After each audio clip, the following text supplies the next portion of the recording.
Agradecendo aqui então, viu, irmãos?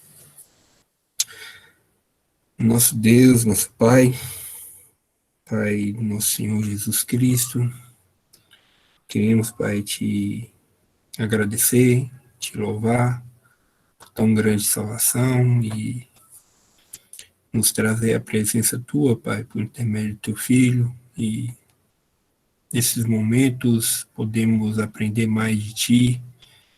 Te pedimos, Pai, que nos coloque sempre essa disposição de estarmos ativos nas tuas coisas, Pai, conhecendo mais essa pessoa bendita que é nosso Senhor Jesus, desfrutando dessa tão doce comunhão, Pai.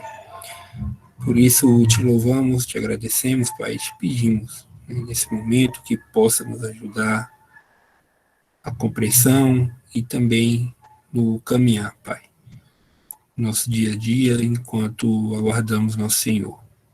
Nesse nome precioso te agradecemos e te pedimos, Pai. Amém. Amém. Amém. Amém. Amém. Amém. Amém. Amém.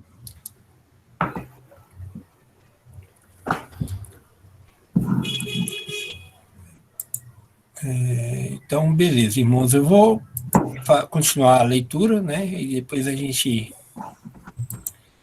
passa a bola aí para o irmão Lineu fazer algum comentário.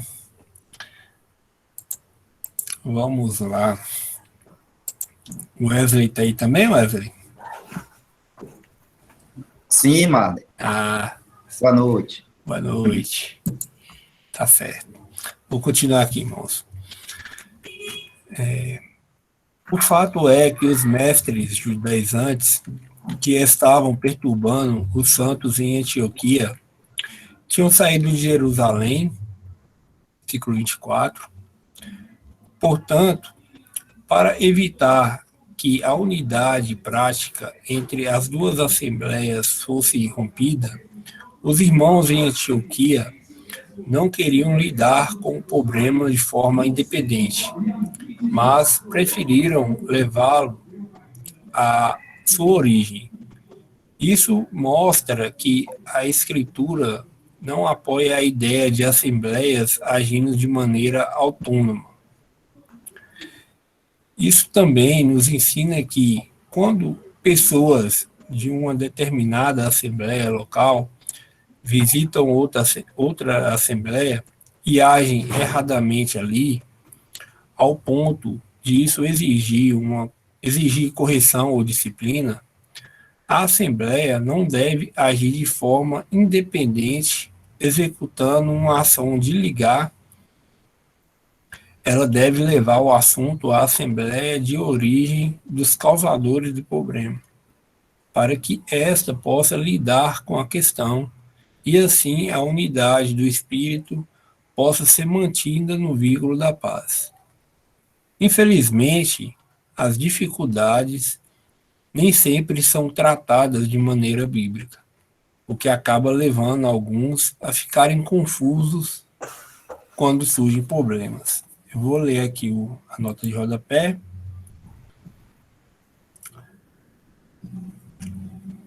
O problema que ocorreu em 1884 com F.W. Grange é um exemplo disso. Embora a questão não tenha sido tratada exatamente do modo ensinado na Escritura, as subsequentes ações heréticas de Grange, acho que é assim que pronuncia, irmãos, me perdoem, e seus adeptos, ao estabelecerem uma mesa comunhão independente, manifestaram o seu verdadeiro caráter. Antes que tivessem tempo para corrigir o problema, já no dia do Senhor seguinte, Grant tinha saído e formado sua própria reunião, seguido por irmãos de muitos lugares que simpatizavam com ele nessa recém-formada comunhão herética. Eles passaram a ser conhecidos como irmãos Grant. Por duas razões, os irmãos em Montreal acharam que podiam lidar sozinhos com Grant, sem a comunhão com a Assembleia em Plainfield. A Assembleia a qual Grant pertencia. Primeiro, Grant estava morando naquela área há várias semanas ou meses e, portanto, os irmãos acharam que o assunto tinha se tornado responsabilidade de Montreal. Perdoe a pronúncia, irmãos. Eles sabiam que existia em Plainfield um forte espírito partidário, o que acabaria não levando a solução alguma. Eu vou fazer uma pausa aqui para o irmão comentar e até corrigir também algo aí que eu...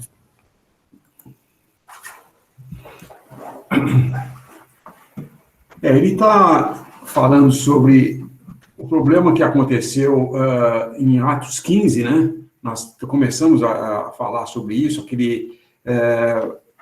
Antioquia era uma cidade que era basicamente gentios convertidos ao cristianismo, e alguns de Jerusalém desceram até Antioquia e foram lá ensinar que esses irmãos gentios tinham que se circuncidar e guardar a lei de Moisés. Caso contrário, eles não eram salvos. Paulo e Barnabé chegaram a ter uma forte discussão. Se vocês lerem o capítulo 15, vocês vão ver do que a gente está falando, lá explica direitinho. Eles tiveram uma pequena discussão, mas como não chegavam a nenhuma conclusão ali, estava com dificuldade, Paulo e Barnabé saem de Antioquia junto com alguns outros irmãos, acho que Tito estava junto também, e eles vão a Jerusalém para tratar desse assunto. Muitos usam isso para dizer, tá vendo? Jerusalém era o centro religioso, né? Era onde decidia as coisas. Inclusive, é a desculpa de algumas denominações de ter um centro de administração de problemas entre as assembleias. E nós sabemos que isso não está nas Escrituras. Não existe nenhum centro de administração entre assembleias, e também não existe independência das assembleias no sentido administrativo. A independência de dizer assim, cada uma faz o que quiser e os outros têm que aceitar. Não é assim também. Fica bem claro de que os assuntos devem ser tratados nas coisas do Senhor, em comunhão, baseado na doutrina e respeitando também os outros irmãos, que apesar de não ser da Assembleia e às vezes não estar familiarizado com o problema, por exemplo, um problema que surge de disciplina numa Assembleia, a Assembleia deve tratar, sempre, isso é assim sempre. Nunca uma Assembleia fala, olha, nós temos um problema aqui, o irmão, por favor, vem aí de Salvador, vem aqui ajudar a gente, você resolve o que fazer com isso daí. Não é assim. O que acontece aqui em Limeira tem que tratar, o que acontece em Salvador tem que tratar. Mas isso não quer dizer que você trata do jeito que você quiser e eu trato do jeito que eu quiser, não. Nós teríamos que ter comunhão nesse sentido. Quando o problema envolve duas assembleias, como é o caso aqui, que ele está falando de uma pessoa que está visitando uma determinada assembleia e ali ele comete algum erro que é passível de uma disciplina ou pelo menos de investigação. O que deve ser feito? Esse irmão que está de visita e faz isso deve ser devolvido ou comunicado à assembleia dele que esse irmão esteve ali, causou um problema ou teve um problema, e a assembleia dele que resolve, e daí vai estar em comunhão com essa assembleia, porque ela não viu nada do que aconteceu. Então, eles podem se comunicar e, então, a assembleia tomar sua decisão. O que foi ligado, é ligado nos céus e todas as assembleias têm que aceitar. Não que tem que aceitar, devem honrar essa decisão como vindo do Senhor, e surge aí, então, problemas, como ele narra nessa nota do autor aqui. Essa N do A aqui é a nota do autor. Você vê N do T é do tradutor. Às vezes o tradutor vai traduzir uma coisa e ele precisa explicar essa tradução, porque nem sempre você consegue transmitir na mesma língua, em outra língua, o mesmo pensamento. Você precisa explicar o que ele está fazendo, né? Falando. Nesse caso aqui é o próprio autor, o próprio Bruce, que fez essa nota aqui. Isso que ele está narrando aqui em 1884, isso foi uma das divisões que houve entre os irmãos reunidos ao nome do Senhor, que desde o princípio de 1824, se não me engano, partiram o pão pela primeira vez. Aí, logo, pouco mais de 40 anos depois disso, houve uma divisão grande na Inglaterra, que foi que surgiu os Irmãos Abertos, né? Aí foi criada a independência eclesiástica, a independência das assembleias. Então, um irmão disciplinado aqui em Limeira, se ele sair daqui e for para Salvador, vocês vão falar, você é de onde? Eu sou de Limeira. Então vocês julgam o que aconteceu, tal. Fala, não, você está bem, porque você pode partir o pão. Então, mesmo que ele tivesse em disciplina aqui em Limeira, ele podia partir o pão com vocês, se vocês acharem que ele pode partir o pão. Isso é total independência. Isso foi o que aconteceu com os Irmãos Abertos. Até hoje eles agem nesse sentido. Cada assembleia julga quem pode comer o pão com eles ali na ceia do Senhor, celebrar junto com eles ou não. Nesse caso específico aqui, o que aconteceu? Vocês entenderem e se localizarem no que ele está dizendo aqui, Montreal é uma cidade, é a capital, né, do Canadá, né? Essa cidade fica bem próxima dos Estados Unidos. Aquele NJ que você vê ali de Plainfield, Plainfield é uma cidade em New Jersey. New Jersey é um estado bem próximo, faz divisa com o Canadá. Esse irmão Grant era um irmão muito esclarecido, muito estudado, e o que aconteceu? Ele era de Plainfield e ele estava em Montreal já há alguns meses, parecia que ele ia se mudar para Montreal. Ele estava alguns meses, semanas ou meses que ele estava em Montreal. E ele houve um problema lá, eu não sei exatamente o que houve, mas houve um problema com ele. E Montreal, como ele já estava morando ali por um tempo, ao invés de consultar Plainfield, a assembleia de origem dele, para saber como é que ele estava, o que tinha acontecido e tal, ela já tomou uma decisão de colocar ele, não sei qual a decisão, se eles silenciaram, mandaram. Quando eles viram que eles erraram, porque na realidade eles teriam que ter comunicado a Plainfield que era a cidade onde ele estava vindo, eles mal conheciam esse irmão. Eles tomando essa decisão, no primeiro domingo depois que tomaram essa decisão, eles viram que estava errado, né? Eles tentaram entrar em contato com o Plainfield. E na hora que foram corrigir o problema, a Plainfield falou, bom, então passou todos os dados e iam resolver, falar, Plainfield resolve esse problema, porque é a assembleia de origem dele. Ele já tinha ficado bravo com o que aconteceu, né? Eu falo esse termo, ficado bravo, mas ele provavelmente achou que estava errado o que Montreal fez, como ele conhecia muito a escritura, ele se baseou no que ele sabia, mas ele passou por cima das assembleias. O que ele fez no domingo seguinte, em que ele tinha sido disciplinado, ele, juntamente com outros irmãos, partiu o pão independentemente. Então, naquele dia em Montreal, naquele domingo, tinha 2 lugares partindo o pão, dizendo que estava no nome do Senhor.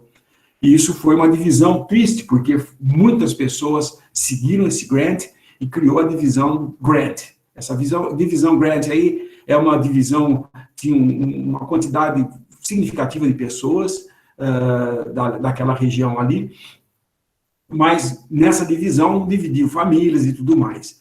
Os dois princípios que Montreal errou aqui, que ela fala aqui, as 2 razões, né, que é, primeiro, o Grant estava morando naquela área já há algumas semanas, e, portanto, eles achavam que o assunto tinha que ser tratado por Montreal. Mas ele, de origem, ele era de Plainfield, então eles deviam ter conversado com os irmãos de Plainfield. A segunda coisa é que eles trataram erradamente o processo, porque, além de eles acharem que, como é uma questão de responsabilidade de Montreal, que a gente está vivendo aqui na área, eles sabiam que em Plainfield existia já uma divisão lá por causa desse Grant. Ele era um irmão líder que queria impor as suas vontades, os seus pensamentos, e os irmãos de Plainfield, ele falou, se eu vou levar para lá, ele tem muitos seguidores lá, esses irmãos vão inocentar ele está errado no que ele está fazendo. Então, eles quiseram tomar a decisão nas suas próprias mãos. Então, causou essa divisão. É isso que ele está explicando desse caso, porque é um caso que, mais tarde, desenvolveu em outras divisões. Então, houve várias coisas que ocorreram. Cada vez que tem uma divisão, sempre, irmãos, nós temos que ver que os 2 lados erram. Muitos ficam tentando, vamos ver quem é que errou, quem que errou no negócio e quem está certo. Nunca tem ninguém certo quando tem divisão, essa é a verdade, tá? Briga de 2 pessoas, você nunca vai falar quem está certo e quem está errado. Brigaram porque os 2 estavam querendo fazer seu ponto valer. Foi esse o ponto. Né? Então, aqui é a mesma coisa, eu creio que quando um não quer, dois não brigam, certo? Então, quando há um problema assim, geralmente existem falhas dos dois lados. Porém, nós não podemos falar assim, bom, se os dois erraram, então eu não vou seguir nenhum dos dois, vou fazer a minha reunião. Ou nós vamos dispensar os dois lados. Não, não é assim. Nós temos que ver não questões pessoais que ocorrem nessas divisões, mas nós temos que ver princípios da palavra de Deus que foram quebrados. Aqui no caso do Grant, ficou bem claro que os irmãos de Montreal, ao decidirem isso, despertaram realmente o espírito desse Grant. Porque ele nem esperou sequer a disciplina tomar corpo, né? Ele já começou a partir o pão em total independência no dia seguinte e ainda levou alguns irmãos para fazer junto, entendeu? Então, isso realmente revelou o coração dividido dele. Ele já tinha no seu coração esse desejo de fazer seguidores após si. E isso sempre é o quadro quando a gente tem problemas entre assembleias assim. No caso aqui que ele está tratando, ele vai mostrar que os irmãos indo para Jerusalém, eles não foram no sentido de buscar a igreja-mãe, o que a igreja-mãe está pensando, né? Não é. É porque esses judeus que estavam ensinando errado em Antioquia tinham vindo de Jerusalém, e eles vão tratar em Jerusalém o assunto. Eu acho que ele vai narrar agora que uma coisa que é de chamar a atenção nessa passagem de Atos 15, é que o trajeto que eles fazem, desde que eles saem de Antioquia até Jerusalém, eles passam por várias regiões e várias assembleias.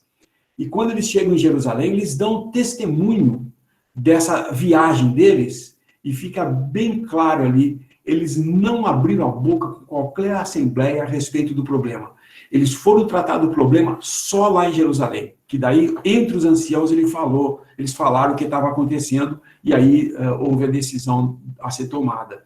Mas, nas assembleias por qual ele passou visitando, ele falou de coisas que alegravam os irmãos, de como o Senhor estava agindo na Antioquia, como tinha muita gente se convertendo, e falando do Evangelho e alegrando conforme ele passava. Leiam Atos 15, que vocês vão entender tudo isso daí, claramente como era, e ao modo como deveria ser agido sempre. E nós falhamos muitas vezes nisso, né? Mas ele vai continuar falando, eu creio, a partir do próximo parágrafo.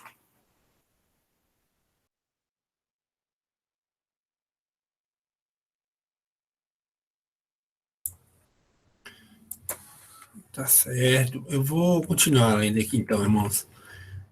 É digno de nota que quando viajaram a Jerusalém, levando aquela questão, eles pararam em várias assembleias pelo caminho, sem transtornarem essas assembleias, espalhando o problema entre elas. Eles falaram apenas as coisas que davam grande alegria a todos os irmãos. Atos 15, 3. Apesar de, indubitavelmente, estarem profundamente atribulados com a questão que atingiu o cerne da posição cristã em graça, isso nos ensina a importância de não espalharmos desnecessariamente os problemas de uma assembleia local. Nosso adversário, o diabo, poderia se aproveitar disso para causar problemas entre os santos. Este é um princípio ensinado em 2 Samuel 1, 19 a 20. Quando houve tristeza em Israel com respeito ao seu rei Saul, sendo morto por seus inimigos, eles decidiram não espalhar a notícia, principalmente entre os seus inimigos, os filisteus, ao dizerem: ornamentos de Israel, nos teus altos foi ferido, como caíram os poderosos. Não o noticieis em Gate, não o publiqueis nas ruas de Ascalon. E a gente encerra o nosso parágrafo, irmãos. Se não tiver mais algum comentário. É importante essa nota também, né, irmãos? Hoje a gente mais do que naquela época ali no princípio, hoje a gente está cheio de escândalos ao nosso redor, e cheio de más notícias, cheio de muita coisa mesmo. Então, e às vezes a gente acaba sendo tentado a querer falar, vocês viram o que aconteceu?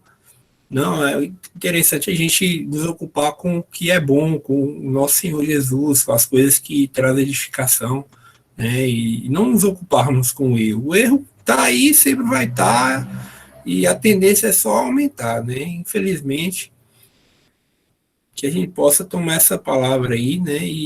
E guardar isso para a gente. Se o irmão tiver algum comentário. O Janilton tem a mão levantada aí? Ele fez uma pergunta aqui no chat.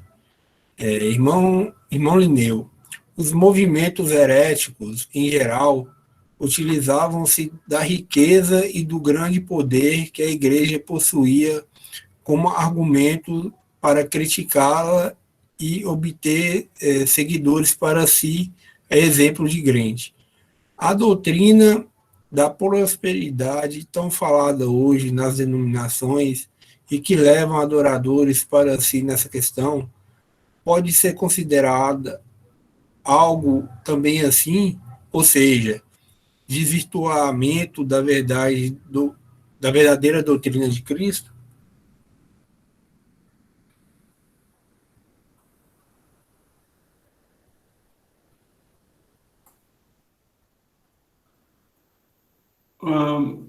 Esses movimentos heréticos, você está se referindo a que época da história da igreja?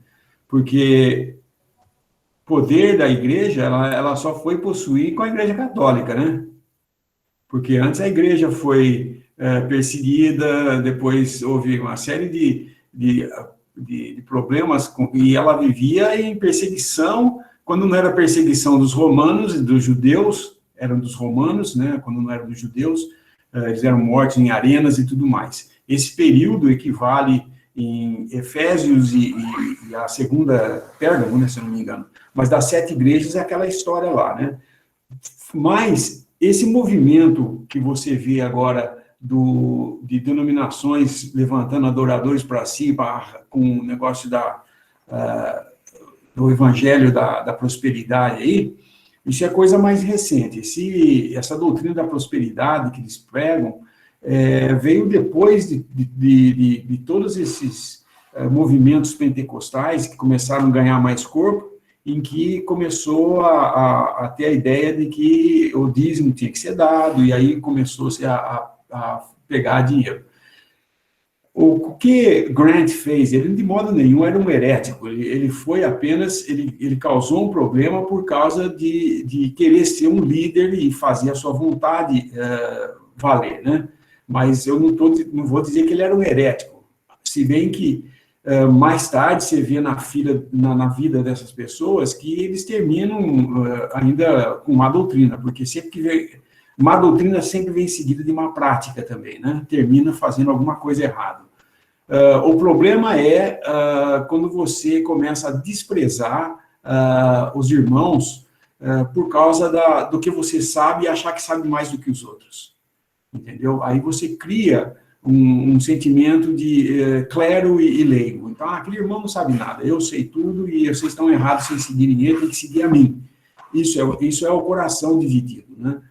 Mas a heresia em si, deixa eu esclarecer isso. Quando se fala em heresia hoje, no mundo cristão, se entende má doutrina. Heresia não necessariamente é má doutrina. Heresia é divisão, causar uma divisão. Um homem herético é um homem que causa uma divisão, às vezes usando a própria verdade. Às vezes, como é o caso de Grant, ele usou a verdade e fez, quando foi disciplinado, desconsiderou o que a Assembleia fez, achou que não era a decisão da Assembleia, porque ele sabia mais do que ela, e foi partir o pão com os seus seguidores. Aí está o coração dividido, que eu falei. Mas não quer dizer que ele tinha uma má doutrina no sentido que conhecem heresia hoje, de que Jesus não era Deus, que Jesus não era o Filho eterno de Deus, que Jesus não veio em carne, veio em espírito, que Jesus é um Deus menor, coisas assim que a gente vê nesses testemunhos de Jeová, nos mormons, essas coisas assim, que negam a divindade de Cristo ou negam a verdade fundamental do cristianismo. Mas, por exemplo, uma divisão baseada numa prática, nós vamos dividir porque vocês, no partir o pão, vocês põem o pão em pedacinhos, e tem que ser o pão inteiro. Isso é fundamental fazer, mas eu não vou fazer uma divisão, porque, irmão, eu posso ensinar esses irmãos, tá bom, nós vamos fazer certo então, entendeu? Mas existe, por exemplo, os batistas, eles estão divididos porque eles acham que o batismo salva. E a palavra de Deus mostra que o batismo não salva no que diz respeito à salvação eterna, né? Ele salva aqui nesse mundo. No caso, quando os versículos falam, sereis batizados, o que farei para ser salvo? Creia no Senhor Jesus e seja batizado, e será salvo. Ela fala, então, tá vendo? É batizado e é salvo. Mas esse salvo, ele está falando de uma nação de Israel que ia ser salva da destruição que viria sobre Jerusalém no ano 70. Não estava falando de salvação da alma, porque eles tinham crido. A salvação é quando você crê, não quando você é batizado, entendeu?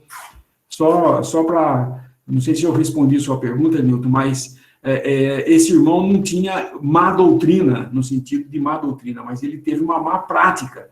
Mesmo sabendo a doutrina, ele foi partir o pão quando estava disciplinado, não respeitando a decisão de uma assembleia.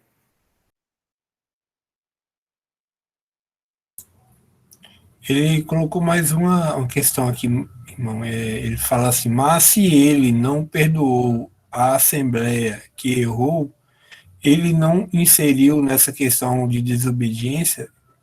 Eu não entendi muito bem a pergunta, não.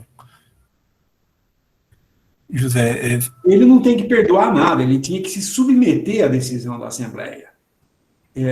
Na verdade, quem tinha que dar um perdão administrativo era a assembleia, pelo que ele fez. Se ele tivesse arrependido, ele falou, não, eu errei, não vou partir o pão, errei, parou de fazer, ia lá ficar em disciplina, e quando a assembleia analisasse que ele tivesse arrependido. Mas ele não fez isso, ele continuou, e todos os que seguiram ele davam um grande apoio, porque ele era um homem que cativava as pessoas, ele tinha um modo de cativar. Geralmente, esses heréticos têm um modo de atrair para si seguidores. Isso é o que caracteriza os que no meio de vós levantarão homens perversos que tentarão ganhar discípulos para si, que era o que Paulo ensinou, ou chamou os anciãos de Éfeso para dizer que ia acontecer. De fora virem os lobos, tentando destruir o rebanho, e do meio de vocês surgirão homens que vão tentar ganhar seguidores, né? Dividindo. Na realidade, a divisão é obra sempre de Satanás. Satanás quer ver sempre dividido, porque quanto mais dividido, mais fácil de conquistar.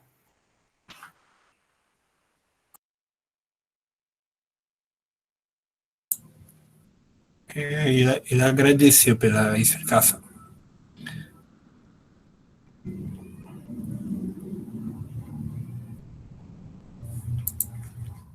Quanto àquele finalzinho que nós lemos ali, que é importante aqui, que ele está mostrando, da gente espalhar as coisas, os problemas, sabe? Muitas vezes nós vemos os irmãos comentar, você viu o que aconteceu em tal assembleia, fez isso, o irmão fez isso, o irmão fez aquilo. Isso deve ser, tomar muito cuidado para não fazer. O que ele está mostrando aqui é que no caminho que eles passaram, tinha várias assembleias, eles não trataram, nem falaram, nem comunicaram nada para a assembleia, que a Antioquia estava tendo um problema. Eles foram tratar lá em Jerusalém, e não foi com toda a igreja, não, foi com os anciãos só, e os apóstolos que estavam lá. Eles não é um negócio público. O que é muito comum a gente fazer, por exemplo, existe um problema numa assembleia, e os irmãos e as irmãs, às vezes, estão juntos, reunidos, começam a comentar e falar do problema, e espalha para o que é que ele fez, hein? Fica aquele negócio tipo, sabe, uma rodinha de fofoca, o que foi que ele fez? Aí quer saber de detalhes, como é que foi que aconteceu? E aí um fala uma, outra acrescenta.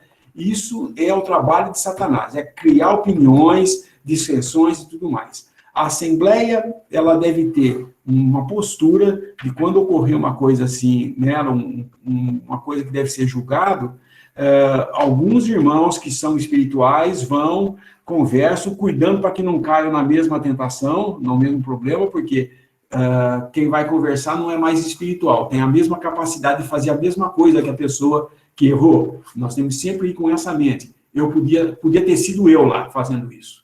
Então eu vou conversar com ele, não assim, o que foi que você fez? Não, assim, irmão, a gente podia ter feito isso também, mas temos que tratar isso agora por causa da santidade da casa do Senhor. É muito diferente você chegar acusando com o dedo em ponto, assim, ó, como você foi fazer um negócio desse? Ah, que absurdo! E é as críticas que geralmente a gente ouve quando acontece isso. Poxa, como é que você foi fazer uma coisa assim? Como se nós não fôssemos capazes de fazer. Na realidade, um pecou, mas o que foi o testemunho de Moisés? Israel pecou. E isso deve ser feito sempre nesse sentido com a Assembleia. Quando alguém cai num pecado na Assembleia ou tem alguma coisa a ser disciplinado, a Assembleia deve se humilhar diante de Deus, porque o fato já de ter alguém caído num pecado desse denota que a Assembleia está meio desleixada, né? Não estava cuidando do rebanho, os pastores deviam estar dormindo, né? Que nem Eutico caindo na janela. Toda aquela sala cheia, preocupada em aprender com Paulo, e não viram que aquele jovem estava sentado na janela, metade para o mundo, metade para a Assembleia, e acabou caindo para fora, e Paulo teve que intervir, né?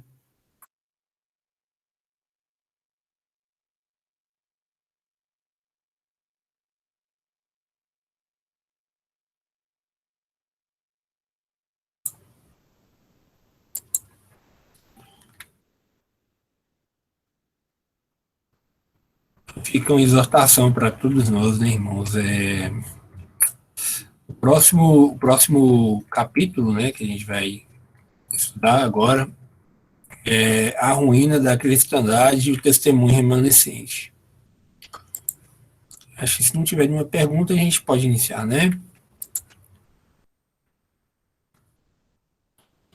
Vou estar fazendo a leitura aqui.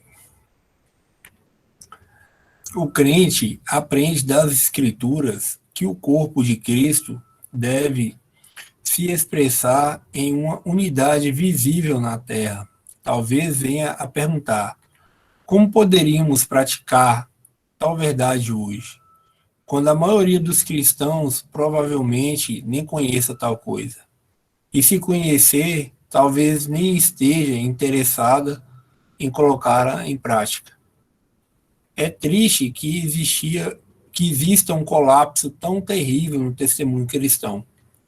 Há uma desunião entre os membros do corpo, com crentes divididos em vários grupos denominacionais e vivendo contentes de estarem ali. Um comentário, irmão, sobre esse trechinho? A gente pode ir. Não, mas pode prosseguir, né? Ok. A ruína do testemunho cristão. Vivemos uma época realmente triste, quando vemos cada um fazendo o que parece reto aos seus olhos. Juízes 21, 25. É evidente que o corpo não está retendo a cabeça. Colossenses 2:19. Dr. Waston compara a situação atual entre os membros do corpo de Cristo a uma enfermidade chamada correia, doença de Huntington. Perdoe, irmãos, o inglês não vai não. Que pode afligir o corpo humano, fazendo com que todos os músculos se movimentem, porém sem controle e dependentes da vontade do cérebro. Ele comenta: creio que a Igreja de Deus nos dias de hoje tenha contraído esse tipo de doença. Os membros estão todos fazendo sua própria vontade. Irmão, se você puder comentar esse trechinho para a gente, achei interessante essa analogia que ele fez. A coreia é uma doença em que os músculos se contraem e se movimentam independente da pessoa querer que movimente. Então, a perna, de repente, ele entra em convulsão ou fica mexendo a perna ou o braço sem saber que ele está fazendo isso, entendeu? É uma doença neurológica, né? Em que você vê claramente que o corpo está tendo movimentos que não dependem do cérebro. Ele não quer fazer aquilo, mas faz, entendeu? Então, os membros, cada membro tem uma ação, a pessoa mal consegue andar e tudo mais, entendeu? Com essa comparação dessa doença, a gente vê que realmente a igreja, nos dias de hoje, ela parece que está tudo com essa doença da Coreia. Cada membro faz uma coisa, tudo independente, cada um achando que ele está certo, fazendo, independente, ou seja, não depende da cabeça. Cada um faz aquilo que parece certo aos seus olhos.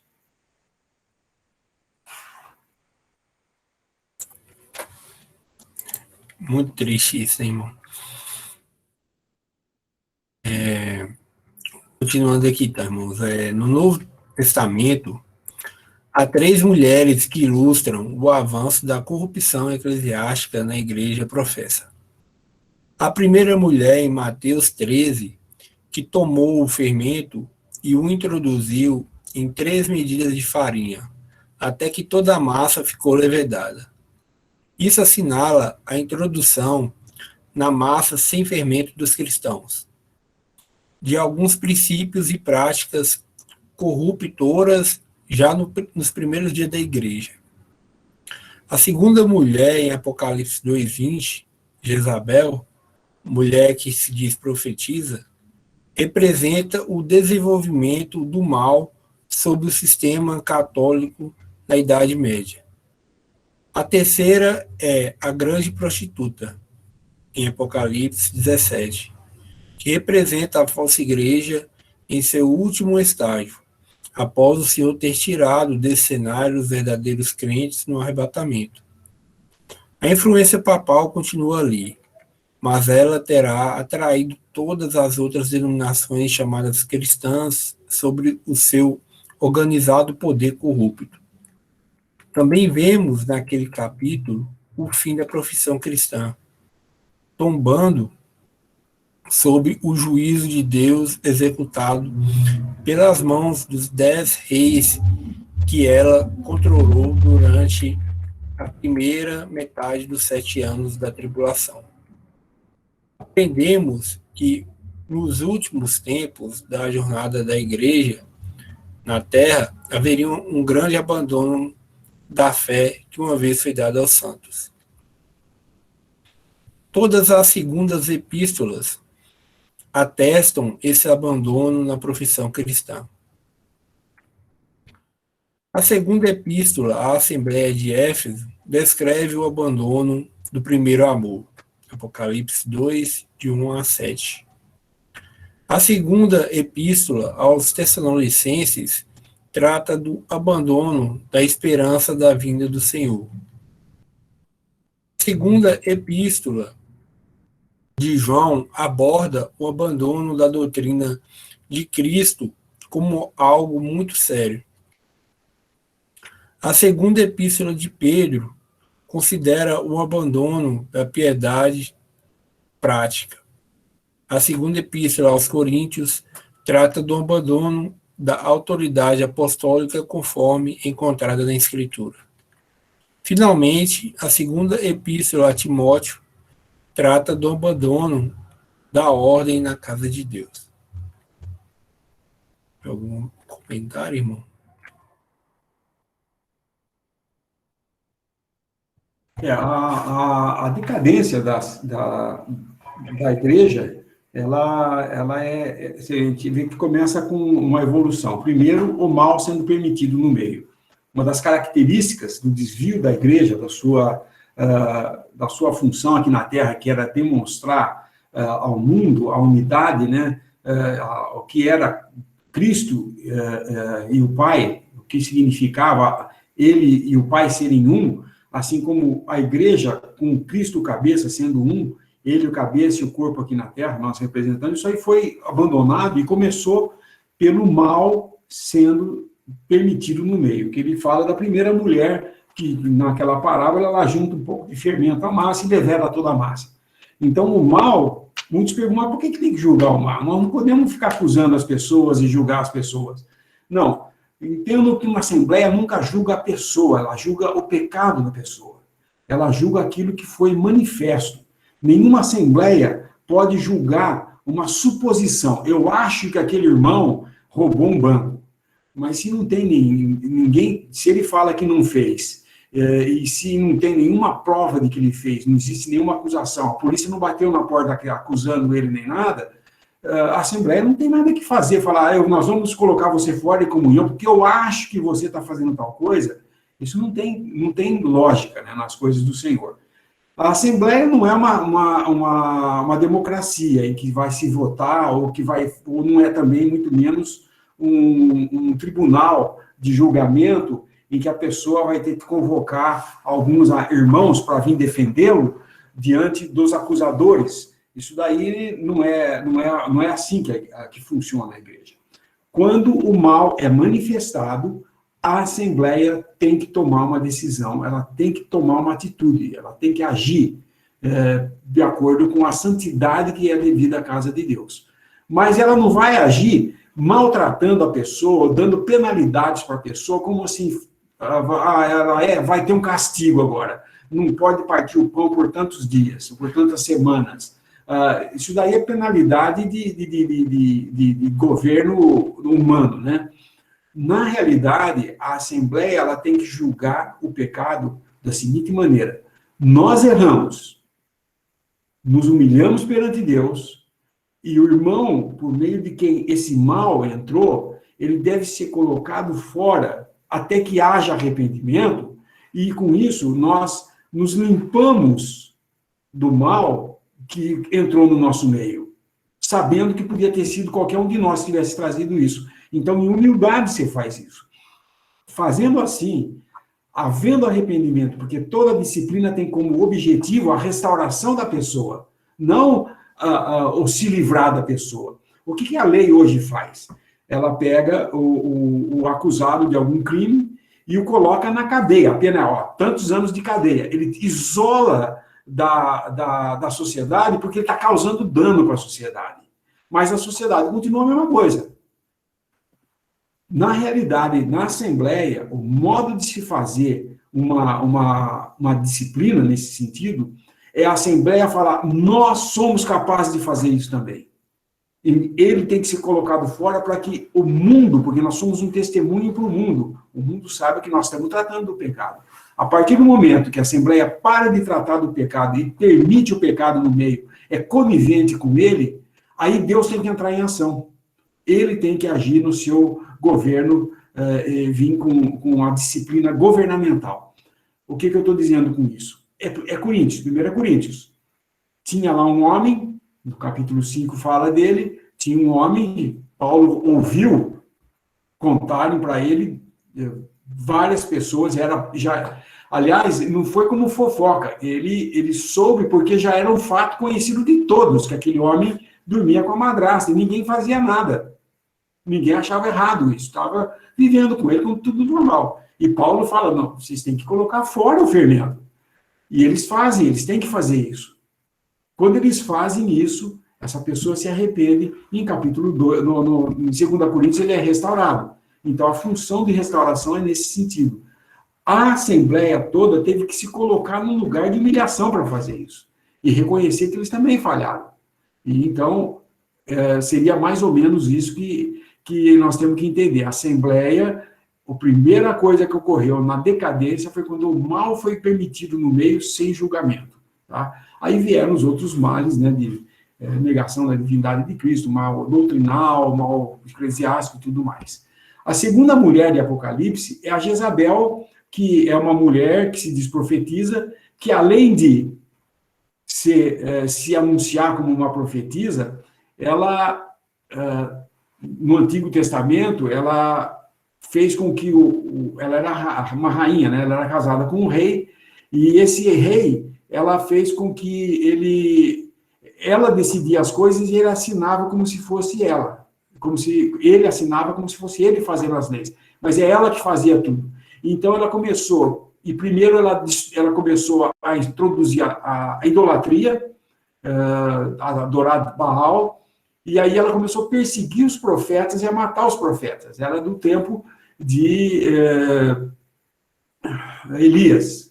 Então Elias foge, inclusive, dela, com medo dela, porque ela estava matando todos os profetas. Até que chega aquela passagem que Elias fala: Senhor, mataram todos os seus profetas, só ficou eu. E Deus fala: não, pera aqui, eu vou mostrar 7.000 que não dobraram os joelhos.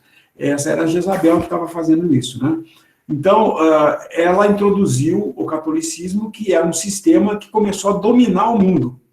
Primeiro, deixou o mundo entrar na igreja. E agora a igreja quer dominar o mundo no catolicismo. A terceira mulher, que é a grande prostituta, que está falando lá em Apocalipse 17, aí já é quando a igreja, aqueles que são verdadeiros, foram tirados da terra, no arrebatamento, e o que ficou? A profissão cristã. As denominações com seus pastores, muitos vão ficar aí que não são nem crentes, não são verdadeiros, são falsos, e estão ali dizendo que são cristãos, mas não vão no arrebatamento. Deus sabe, nós não sabemos quem é.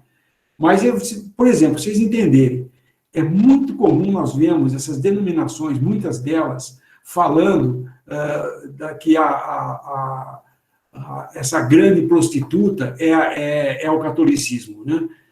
Não está errado, mas não é o catolicismo em si, como nós vemos hoje, tá? Na verdade, essa grande prostituta, ela é chamada de grande prostituta porque ela vai corromper e atrair para si todas essas denominações cristãs que ficaram aqui depois do arrebatamento. E eles vão se juntar com a Igreja Católica e vão se entregar tudo na mão da besta. Isso ocorre na primeira semana, na primeira metade dos 7 anos da tribulação, entendeu? Esse é o último estágio da igreja. Então, aí os verdadeiros cristãos já foram tirados, e aí a Assembleia já não está mais no mundo, só está aqui os falsos, que vão rejeitar o evangelho do reino e vão aceitar o sinal da besta. E aí ele fala dessas segundas epístolas. Notem isso, como, vocês leem a primeira epístola aos Tessalonicenses, ele fala para eles do problema que eles estavam tendo. Na segunda, o problema já aconteceu, ele ensina como sair do problema. João faz a mesma coisa, Pedro faz a mesma coisa em Tiago, em Tessalonicenses, em Timóteo, Paulo faz isso também, em Coríntio ele faz isso também. E quando ele fala aqui de segunda epístola, a segunda epístola à Assembleia de Éfeso, ele está falando em Apocalipse das cartas às 7 igrejas, né? Na realidade, não é uma epístola escrita para Éfeso, no sentido que foi a carta que Paulo escreveu a Éfeso, né? Lá é mais no sentido histórico e profético da coisa, apesar de que eram realmente assembleias que existiam naquela época. Mas ele chama como segunda epístola, porque, se vocês notarem na epístola de Paulo, ele só escreveu uma, ele não tem muita coisa para falar mal deles, de que eles estavam errados. Ele não tem nada, ele não tem nenhuma acusação. É considerado uma assembleia no seu estado normal, vivendo nos lugares celestiais em Cristo Jesus. Mas, quando ele escreve lá, João escreve lá em Apocalipse para Éfeso, eles já tinham abandonado o primeiro amor. Então, o mal já estava lá, entendeu? De qualquer modo, o mal foi sendo permitido, e hoje o que se vê é essa bagunça de coisas acontecendo. Acho que é só isso aí, até agora.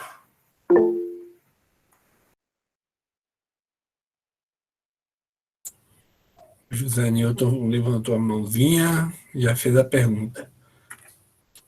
Irmão Lineu, poderia dizer que a falta de expansividade pública da verdadeira doutrina não termina por conduzir ovelhas para uma dessas denominações?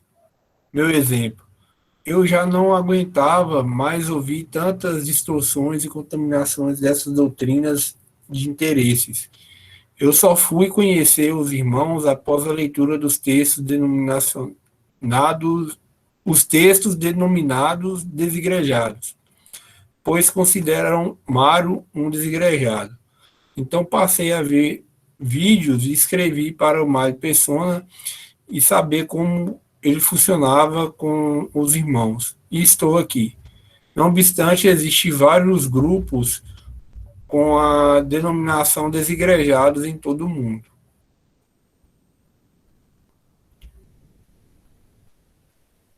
Esse termo desigrejados é dado pelos pastores das igrejas denominacionais. Eles chamam as pessoas que falam da sã doutrina que são desigrejados. Na verdade, nem existe desigrejado, porque igrejado o que significa? Você é membro de uma igreja. Nós não somos membro de igreja nenhuma, nós somos membro do corpo de Cristo. Como os sinceros lá no meio deles também são. É que eles entendem que você tem que se filiar a uma igreja. Creu em Jesus? Procura uma igreja. Espera um pouco. Creu em Jesus, você é a igreja. Né? O que acontece, e ele vai tratar agora, acho que se você esperar até o final desse capítulo, você vai ver que ele vai tratar como agir hoje, o que nós fazemos, como que nós podemos manifestar um só corpo na prática, sendo que é impossível hoje você colocar todos os irmãos verdadeiros cristãos reunidos a esse nome na prática.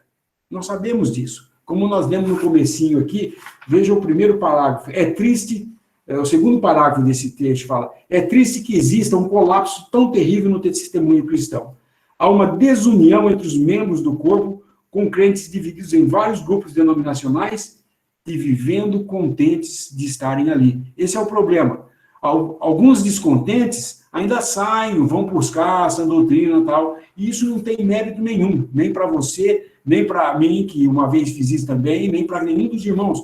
Isso aí é a bondade e a misericórdia e graça de Deus nos chamando e nos tirando desse meio e nos mostrando, dando luz a respeito de como agir. Mas tem muitos que se vai falar o que nós falamos aqui, eles falam, não, mas eu estou contente onde eu estou. E o que eu posso fazer? Nada. Porque, na realidade, pode ser até um verdadeiro cristão que está falando isso. Mas ele gosta do coral de onde ele está, ou ele gosta do pastor que fala palavras bonitas, não cobra tanto dízimo, qualquer coisa assim. Eu não quero jogar pedra em ninguém, mas eu estou apenas falando de coisas que acontecem, né? Você sabe muito bem disso. Apenas o seguinte, existe sim um modo de você representar, ou na prática, o que é a Igreja de Deus.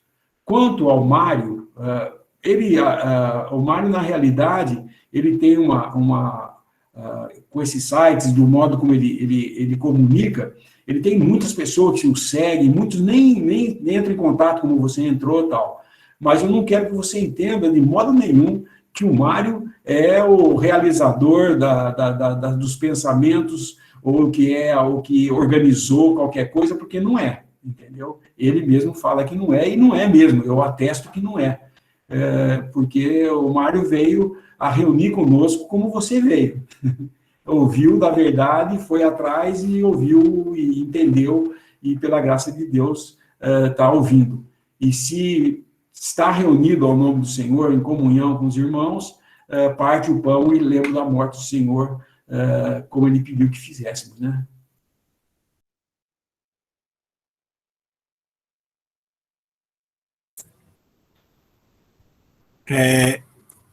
Essa pergunta que ele fez, ele falou assim, poderia dizer que a falta de expansividade pública da verdadeira doutrina não termina por conduzir ovelhas para uma dessas denominações.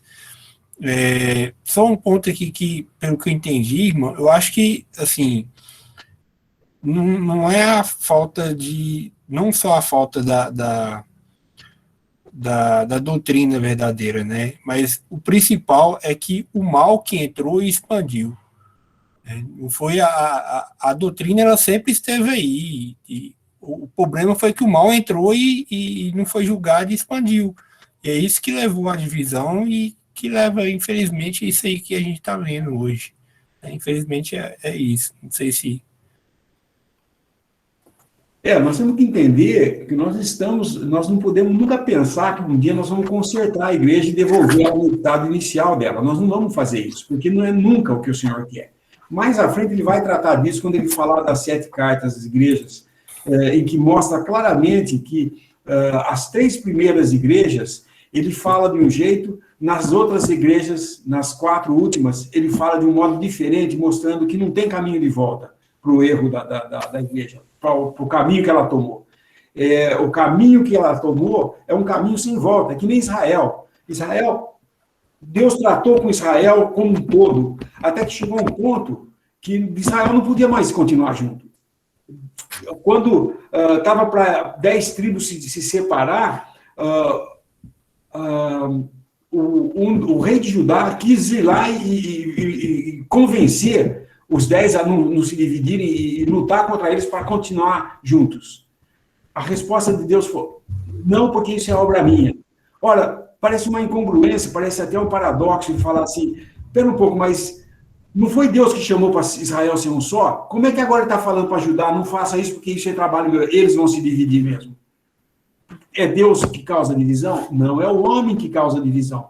Quando o homem causa em desobediência a Deus, ele causa uma separação, uma divisão, Deus permite que haja essa divisão e ele para de tratar com um todo e vai tratar com o remanescente, que é isso que ele vai trazer em todo esse capítulo aqui, que a gente, tendo um pouquinho de paciência, a gente chega lá, a gente vai entender o que ele está trazendo aqui a respeito desse remanescente, porque o título que nós estamos lendo do capítulo 2 agora é A Ruína na Cristandade e o Testemunho Remanescente. Remanescente é o que resta daquilo que foi o início que Deus queria.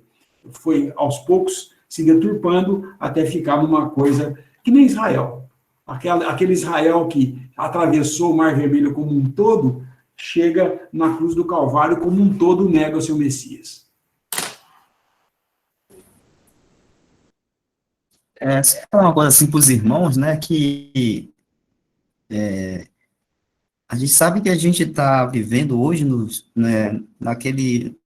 último tempo ali, né, que é falar das 7 cartas das igrejas ali de Apocalipse, no caso ali de Laodiceia, né, aquele tempo ali de Laodiceia, né, e que ali naquela carta ali mostra bem o estado arruinado que está a gente sabe que a partir acho que é Tiatira, eles vêm ainda todas juntas, né, que é o catolicismo, depois o protestantismo, os irmãos, né, que se apartaram desses sistemas religiosos, e depois em Laodiceia, aqueles irmãos também, que a gente está até falando aqui, né, começou as divisões dentro dos irmãos, e aí tem esses que começaram a se dizer ricos, né, e abastados e tudo mais, que vieram, né, dos de Filadélfia, no caso, né. Mas esse estado de Laodiceia, nós vivemos hoje. E aí, lá na Epístola de Laodiceia, a gente vê o Senhor Jesus, ele batendo a porta, né, uma coisa individual, né. Então, a verdade de Deus, a verdade da palavra de Deus, aquilo que o Senhor Jesus usou o apóstolo Paulo para trazer dessas verdades, já foi, vamos dizer assim, desentulhado, tudo aquilo que foi entulhado, essas verdades, já foi trazido de volta, e Deus, ele está falando com cada cristão, e aí, no caso ali, ele fala, na última carta, fala do próprio Senhor Jesus, né, falando aí de uma coisa até bem pessoal, e bem, vamos dizer assim, individual, vamos dizer assim, o Senhor está batendo a porta, e aquele que abrir, ele vai entrar, cear, estar.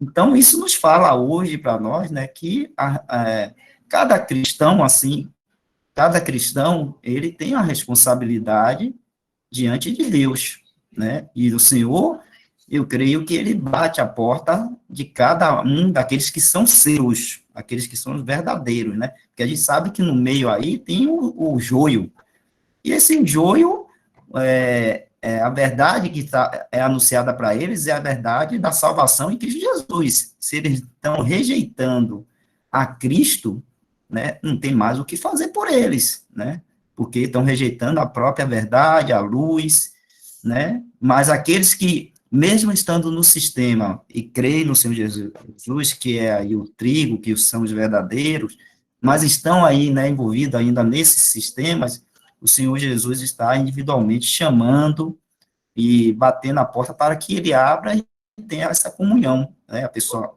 abra e tenha comunhão. Então, se nós que estamos aqui entendemos assim, que aí eu falo, né, cada um individualmente, né?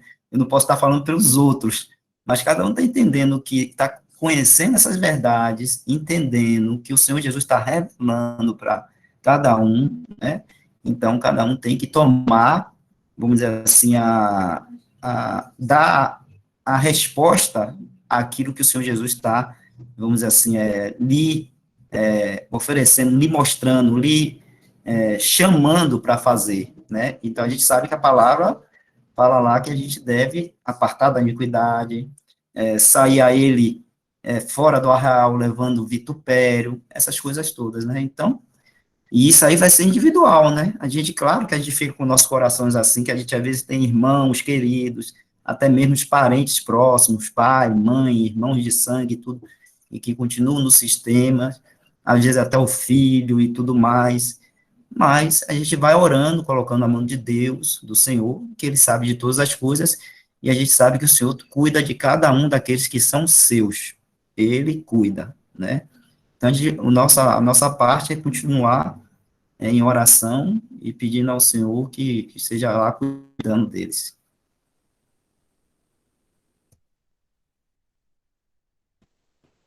Só isso, mano. Pode continuar. Muito bom, mano. Então, vamos continuar, né, irmãos? Portanto, é certo que não podemos colocar em prática essa grande verdade do um só corpo com todos os seus membros. A maioria não se preocupa com essa verdade, todavia Deus previu que os últimos dias seriam difíceis e fez uma ampla provisão para nós. Se tivermos um coração exercitado, Deus irá nos guiar nesse caminho. Aos justos nasce luz nas trevas. Ele é piedoso, misericordioso e justo. Salmo 102, 4. E aí a gente entra na questão do remanescente. Um remanescente. Ao buscarmos na Escritura a vontade de Deus quanto ao que devemos fazer nestes dias de ruína e fracasso no testemunho cristão, aprendemos um grande princípio sobre o qual Deus age quando aquilo que ele colocou nas mãos dos homens em forma de testemunho fracassa. Deus reduz o tamanho, a força, a glória e a quantidade desse testemunho, dá continuidade em um remanescente. A palavra remanescente significa o resíduo, ou o que resta, de qualquer coisa para a qual o original foi estabelecido. Veja Isaías de 1 a 9. Nós vamos ler esse trechinho de Isaías aqui antes da gente continuar, ok? Isaías de 1 a 9, do versículo 2 a 9. Eu vou ler um também. Palavra que viu Isaías, filho de Amós, a respeito de Judá e Jerusalém. E aconteceu nos últimos dias que se fizera o monte da casa do Senhor no cume dos montes, e se elevará por cima. Eu estou lendo 2, perdão, irmãos. Visão de Isaías, filho de Amós, que ele teve a respeito de Judá e Jerusalém nos dias de Uzias, Jotão, Acaz e Ezequias, reis de Judá. Ouvi, ó céus, e dá ouvidos, tu, ó terra, porque o Senhor tem falado. Criei filhos e engrandeci-os, mas eles se rebelaram contra mim. Só um momentinho que eu vou compartilhar essa tela aqui, acho que fica melhor. A tela da... Estou compartilhando aí, irmãos, fica melhor para a gente ler. Vou ler de novo. Ouvi, ó céus, e dá ouvidos, tu, ó terra, o que o Senhor tem falado. Criei filhos e engrandeci-os, mas eles se rebelaram contra mim. O boi conhece seu possuidor, e o jumento a manjedoura de seu dono. Mas Israel não tem conhecimento, o meu povo não entende. Ai, nação pecadora, povo carregado de iniquidade, descendência de malfeitores, filhos corruptos, deixaram ao Senhor, blasfemaram os santos de Israel, voltaram para trás. Por que seríeis ainda castigados, se mais vos rebelareis? Toda a cabeça está enferma e todo o coração fraco. Desde a planta do pé desde a planta do pé até a cabeça, não há nele coisa sã, senão feridas e inchaços e chagas podres e não exprimidas, nem ligadas, nem amolecidas com óleo. A vossa terra está assolada, as vossas cidades estão abrasadas pelo fogo. A vossa terra, os estranhos a devoram em vossa presença, e está como devastada, numa subversão de estranhos. E a filha de Sião é deixada como a cabana na vinha, como a choupana no pepinal, como uma cidade sitiada. Se o Senhor dos Exércitos não nos tivesse deixado algum remanescente, já como Sodoma seríamos, semelhantes a Gomorra.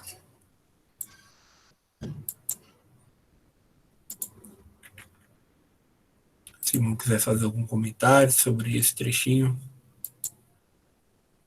vou voltar aqui a apresentar. O irmão Isaías, o irmão José Nilton perguntou, né, sobre a nota de rodapé aí.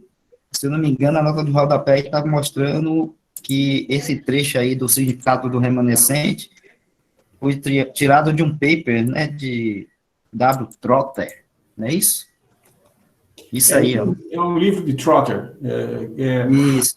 Plain Papers seria estudos simples em assuntos proféticos, seria mais ou menos a tradução disso. Plain Papers é quando você faz uma explanação mais fácil de entender, entendeu? Mas o que ele citou aqui, essas coisas que ele citou, os caminhos de Deus mudam quando... Não, antes desse trecho aí, né? Que ele fala o resíduo ou o que resta de qualquer coisa para a qual o original foi estabelecido. Isso ele falou nesse livro dele aí, mas ele mostra a passagem de Isaías que fala sobre isso.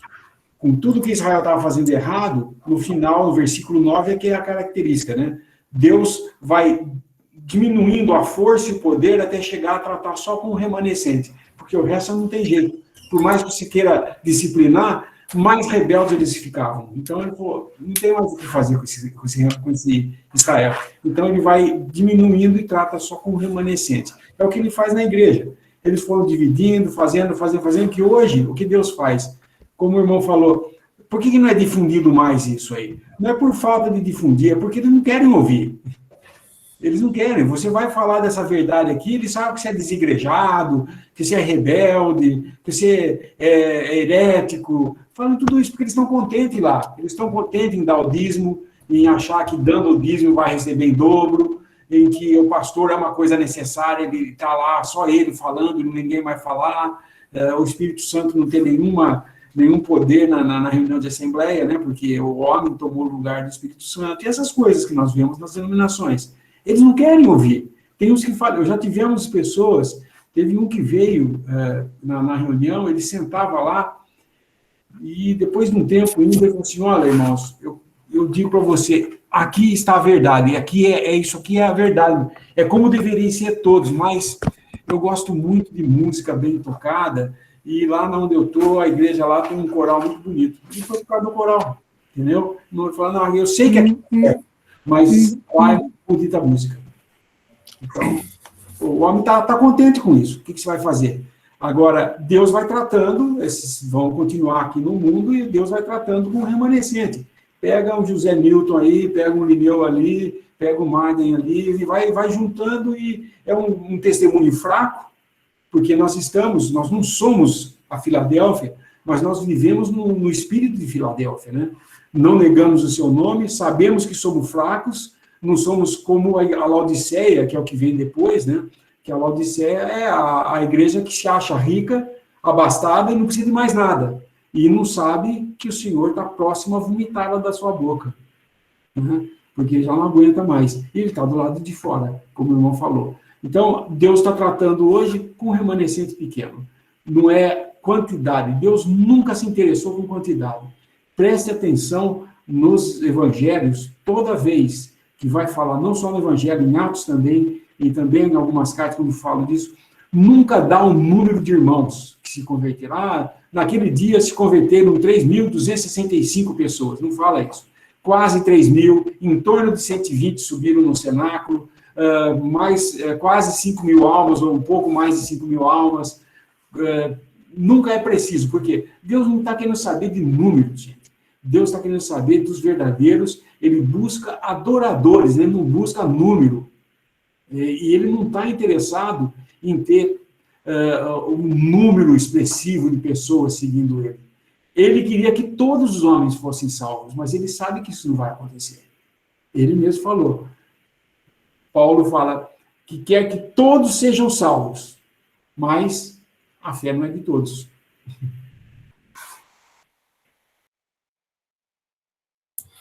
Ô, irmão, interessante essa questão. Eu tinha feito uma pergunta ao Luiz Amalfi, né, pouco tempo atrás, a respeito do qual foi o erro de Davi em contar o povo, né? Geralmente é por causa disso aí, né, irmão? Que Davi ele quis contar ali a quantidade do pessoal ali, né, a população de Israel, e vai de contra esse princípio do Senhor, né? Seria isso, né? Exatamente. Deus nunca está interessado nisso. E Davi errou porque também existia um censo que Deus pedia para fazer, mas quando Deus pedia para matar, além Davi quis fazer, eu creio, no sentido de mostrar o seu poder, né? Nós temos tanto em Israel, né? Quer dizer, somos uma nação grande. Ele estava se julgando, talvez, um rei de uma grande nação. Isso ele estava querendo mostrar para ele que não era assim, né? Tanto que a gente fala, puxa, mas qual é o pecado de contar o povo, né? Não é? Quantos irmãos tem em Salvador, né? Às vezes perguntam, quantos irmãos tem em Limeira? Eu nunca falo, tem 122, mais tantas crianças, mais tanta dor. Eu falo, olha, em torno de 100 e poucos. 110, 120, entendeu? Porque é uma coisa muito, assim, querer saber números, eu acho que só tem importância no setor financeiro. Desculpa.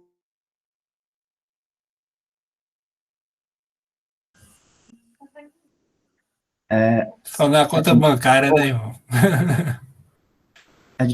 Nós temos uma tendência, né, isso é a carne, né, a gente sabe, é o homem, né, achar que a força está na quantidade ou no número, né, e me parece que Deus vem ensinando esse princípio que o irmão Lineu está falando aí, né, de que a força e o poder está com ele, né, está nele, e não no homem, vamos dizer assim. Ele ensina em vários fatos que ocorrem no Antigo Testamento. Vocês falaram aí de Davi, né, na questão do censo, aí eu lembrei de Gideão, né, o juiz lá, né, que o Senhor foi, vamos dizer assim, reduzindo o número de soldados de Gideão para a batalha, né, que aí no final só soubesse que 300 só para lutar com um exército gigante lá dos filisteus, e os 300 foram esses 300 que Deus reduziu aquela quantidade ali para 300 só, e foi e venceu a batalha. O que é que está querendo falar com isso? Está mostrando que não é na força do homem que se vence, né, vamos dizer, a batalha. Ali naquela época que a gente sabe, naquela dispensação ali de Israel, era batalha mesmo, né, era uma guerra mesmo. Hoje, esse é um ensinamento para nós hoje, na igreja, que nós não lutamos essa batalha como os israelitas lutam. A gente sabe, a gente aprende em Efésios que nossa luta, né, não é contra carne nem sangue, mas a gente vai seguir o mesmo princípio de que não é a nossa força que se vence, né? Então, às vezes a gente pensa assim, não, uma igreja, uma assembleia com uma grande quantidade de irmãos, com muita irmãos ali louvando, adorando, orando, então aí é uma assembleia forte, uma assembleia que vai vencer e tudo mais. Não, não é isso, né? A força está no Senhor Jesus. Então, uma assembleia, né, mesmo que, vamos dizer assim, pequena aos nossos olhos, mas, vamos dizer assim, dependente, né, nas mãos de Deus e na mão do Senhor da Assembleia, que é o Senhor Jesus Cristo, né, vai ser uma Assembleia vitoriosa. Mas que vitória é essa? É uma vitória de estar, vamos dizer assim, Deus olhar e se agradar né, dos irmãos ali, né, do testemunho que os irmãos estão dando. Essa é a vitória, né, dar um bom testemunho. É por isso que a igreja, infelizmente, está nessa ruína, né? Ou seja, caiu. Ou seja, aquilo que Deus colocou na mão da igreja para ser, vamos dizer, coluna e baluarte da verdade, como fala lá em 1 Timóteo 3,16, a igreja, infelizmente, né,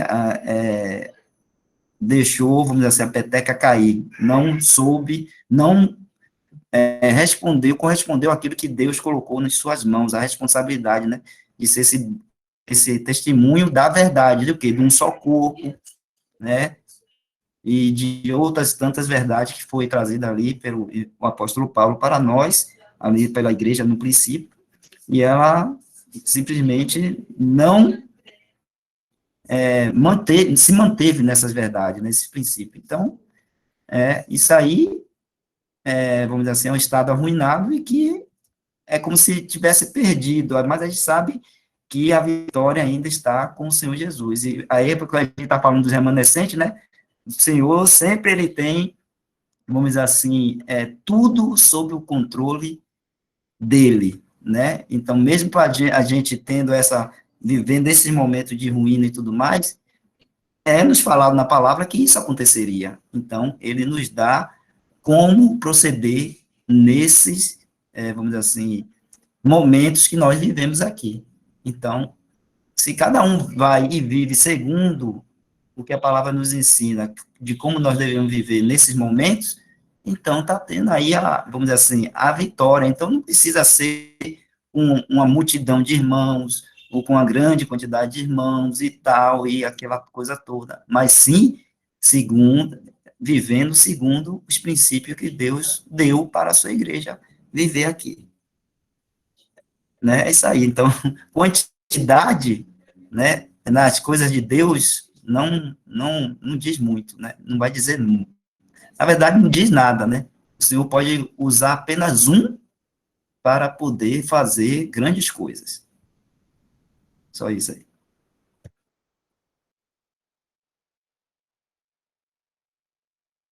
O irmão José não está levantando a mão aí, Marden. Ele fez uma pergunta aqui, ele diz, irmão Lineu, já foi dito por Deus que ele gostaria que todos fossem salvos.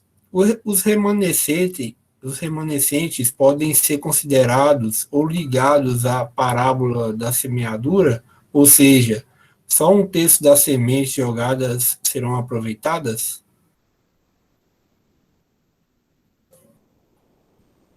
Ele diz, perdoa o setor financeiro.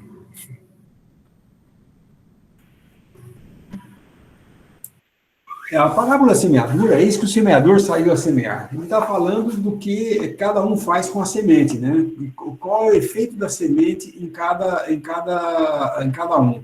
Aquele que pega com grande fervor e começa, mas não tem raiz, logo se seca, né? Sai o sol, se seca. Realmente ele está falando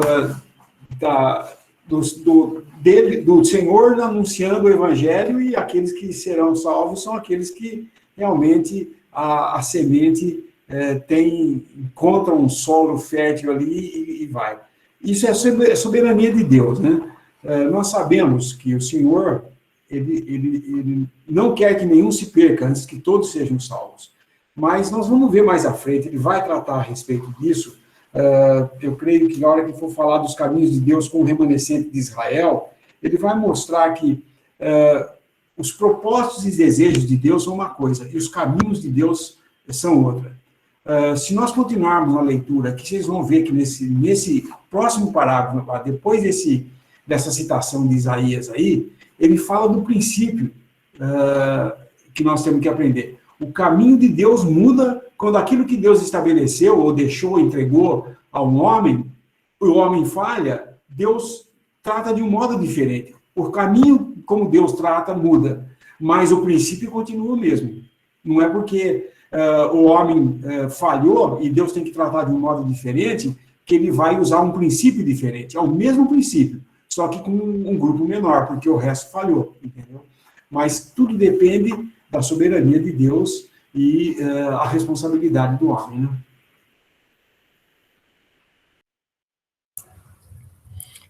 O irmão colocou também um comentário aqui, acho que... Ô, irmão, eu vou ler o comentário e depois... O Marder, eu acho que não é os 300 de Esparta, não. É 300 não. de Gideão. É os 300 de Gideão. Eu estava pensando nisso na hora que o Wesley citou a questão de Gideão e em relação ao que a gente está falando, né? Eu vou ler seu comentário primeiro, irmão. Ele fala assim, o filme 300 de Esparta reporta um exemplo do que Deus fala, ou seja, ele quer homens fervorosos e não mornos, pois esses mornos é que serão vomitados. Irmão, na verdade, quando está falando lá de Laodiceia, está falando de testemunho, né? A gente pode ter irmãos que são mornos aí, verdadeiros irmãos, que vão ser arrebatados. Está falando do testemunho. Os homens que serão rejeitados, né, são aqueles que ouviram o evangelho da salvação e recusaram, não creram. E a questão, né, esse é um ponto. Em relação ao filme 300, é totalmente contrário que a gente vê também na situação dos 300 de Gideão, né? Deus foi, em vez de pegar homens ali valorosos, não, assim, fervorosos, fortes, não, foi reduzindo.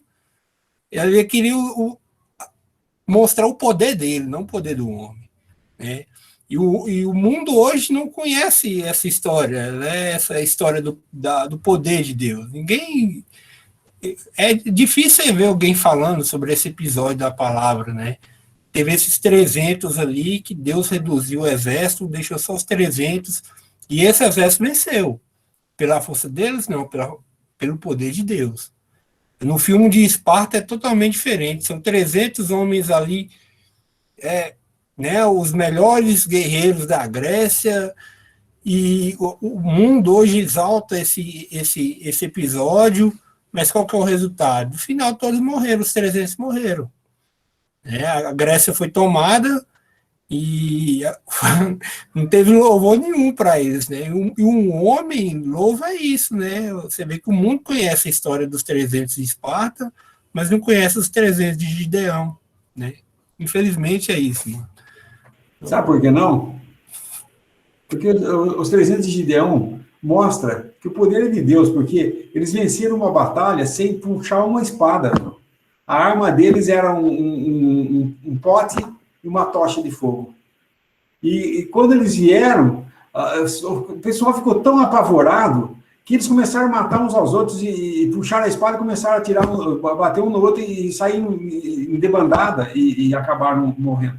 Era o poder de Deus, foi Deus que colocou um temor neles e eles acabaram se dispersando, entendeu? E foram perseguidos e mortos depois pelo resto dos que não foram, porque eles tinham 10 mil homens no início, né? Quase 10 ou 12 mil homens. E ele foi os que estavam com medo, que tinham qualquer receio, foram descartados. Aí ele tirou, vocês veem a história lá, vocês vão ver, ele tirou o outro através de como bebia água. O que ficasse de cócoras bebendo água estava eliminado, o que pegava a água com a mão e levava a boca, esse ficava... Então, não é nada de batalha, nem porque eles eram fortes, porque, na verdade, eles nem lutaram para vencer a batalha. Deus venceu para eles viram claramente que era Deus que tinha feito isso. Então, o que fez essa batalha ser vencida foi o poder de Deus mesmo, porque do homem ele não teve nada.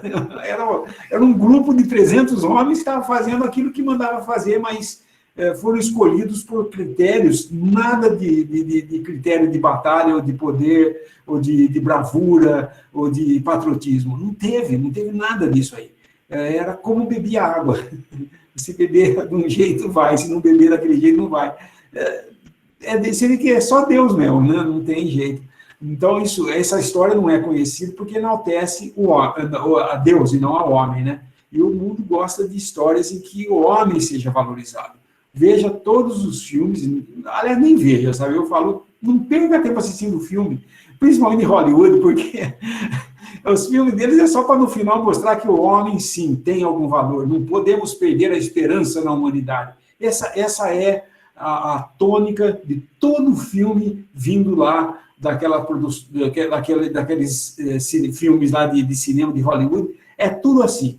É confiar em você mesmo, você viva o seu sonho se realizará, e tudo mais, né? E aí não precisa nem saber como você chega lá, mesmo que seja passando por cima de todo mundo, o que importa é que no final a humanidade venceu, o inimigo não conseguiu prevalecer, a união dos humanos, né? Aqueles filmes que vocês já estão cansados de ver, né? Chega no final, aquela mãe, eles estão quase perdendo, quase sufocados, todo mundo atirando todo lado, e de repente o homem, vamos lá, gente, pum, e consegue vencer tudo, e parece que de repente vira a briga, e vira o jogo, né? Não é assim, a humanidade, ela está querendo se enaltecer porque ela sabe que está fracassada, e diante de Deus não vai ficar um homem em pé, né? E aqueles que estiverem diante dele foi porque um homem não ficou em pé, ele ficou crucificado entre o céu e a terra. Por isso que nós vamos estar lá com o Senhor Jesus. Enquanto o homem não entender isso, ele nunca vai entender o que é um homem, porque Cristo é o homem, o verdadeiro homem. Ele foi obediente a Deus e pela sua obra ele conseguiu conquistar para nós salvação e nos levar diante de Deus hoje. Você quer vitória maior do que essa? Como foi a vitória dele? Veio aqui com força? Não, ele ficou quieto como uma ovelha indo ao matadouro. Não abriu a sua boca. Podia abrir. Ele podia falar, imediatamente eu convoco todo o exército dos céus para vir aqui destruir todo mundo aqui. Não ia acontecer isso? Um exército que já tinha destruído 2 cidades, Sodoma e Gomorra, um exército que já tinha destruído muitas coisas, um exército que a hora que Elias vê no horizonte, cobria toda a extensão do horizonte. Ele falou, pera, o que é isso aí? Eu não estou entendendo. A oração que ele faz, ele vê os exércitos. O Senhor permite que ele veja os exércitos dos céus. Não, o Senhor Jesus não abriu a boca. Naquele momento, ele estava sendo obediente. Ele estava fazendo aquilo que o primeiro homem não fez, obedecer. Ele estava obedecendo ao Deus e Pai, e agora nosso Deus e nosso Pai, por causa da sua obra. Por isso, o homem nunca vai gostar de uma história como a de Gideão, né? Partindo para essa batalha, escolhendo soldados com esse critério. Qualquer nação que escolhesse soldado nesse critério está vencida, viu? Porque não tem o poder de Deus. Amém, irmãos. A gente está chegando agora ali 8h40, né? 20h40 da noite. Se o irmão tiver alguma pergunta ou for fazer um comentário. Eu já salvei aqui onde a gente parou, né? A gente parou aqui no versículo de Isaías e na próxima semana a gente continua daqui, deste ponto.